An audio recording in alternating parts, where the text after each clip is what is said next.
Aku bukan gak mau lulus, tapi gimana caranya belajar kalau perut kosong dan pikiran penuh tagihan? Orang-orang bilang sekolah itu jalan keluar, tapi kenapa rasanya aku malah makin kejebak? Aku bukan bodoh, tapi hidup gak pernah ngasih aku waktu buat ngerti pelajaran. Karena setiap jam pelajaran, aku mikir, besok makan apa? Bapak pernah bilang, kalau kamu pintar, nanti bisa bantu keluarga. Tapi waktu dia sakit, aku harus berhenti sekolah buat bantu keluarga. Dulu aku pikir absensi cuma angka. Ternyata, absennya aku dari sekolah jadi awal hilangnya masa depan. Kadang aku iri sama teman-teman yang bisa fokus belajar. Sementara aku harus mikir, besok bantu ibu jualan di mana. Ada tugas sekolah yang gak pernah aku kumpulin. Bukan karena lupa, tapi karena kertasnya kepake buat bungkus gorengan. Pernah suatu hari, aku nekat balik sekolah.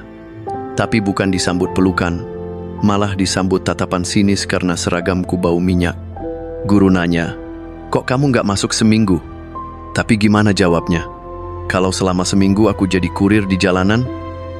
Waktu ujian nasional datang, aku gak punya pensil dan gak punya alasan buat datang. Teman-temanku sibuk ngerjain soal ujian. Aku sibuk ngitungin sisa kembalian dari pelanggan warung. Di buku pelajaran aku belajar tentang cita-cita.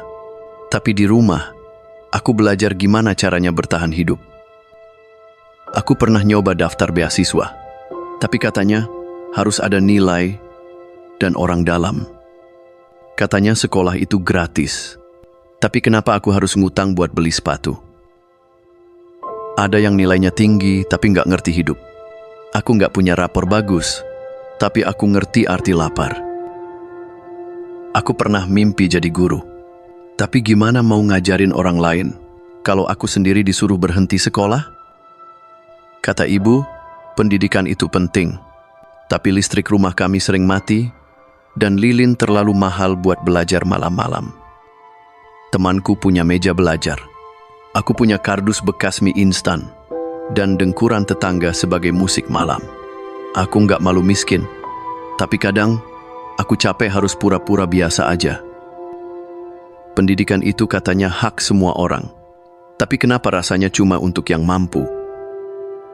Di kelasku, yang rajin duduk di depan, yang kaya duduk di belakang, yang miskin kadang cuma berdiri di pintu. Aku pernah minta bantuan buat beli buku. Jawabnya, belajar aja dari YouTube. Kalau anak orang kaya bolos, dibilang butuh istirahat. Kalau aku yang bolos, dibilang nggak niat sekolah. Aku nggak pernah punya seragam baru.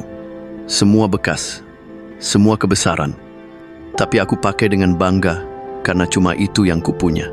Sekolah nggak selalu tempat belajar. Kadang jadi tempat ngerasa paling sendirian di dunia. Kadang aku duduk lama di depan kelas yang kosong. Bukan nunggu guru, tapi nunggu semangatku balik. Pernah aku nangis sendiri, cuma karena lihat anak lain diantar ayahnya ke sekolah. Kalau ditanya apa cita-citaku, mungkin sekarang jawabannya sederhana, lulus aja dulu. Aku nggak minta dikasihani, aku cuma ingin didengar. Sebelum semuanya terlambat, ini bukan cerita satu orang. Ini cerita ribuan anak yang sekolah, tapi nggak pernah lulus. Bukan karena malas, tapi karena dilupakan.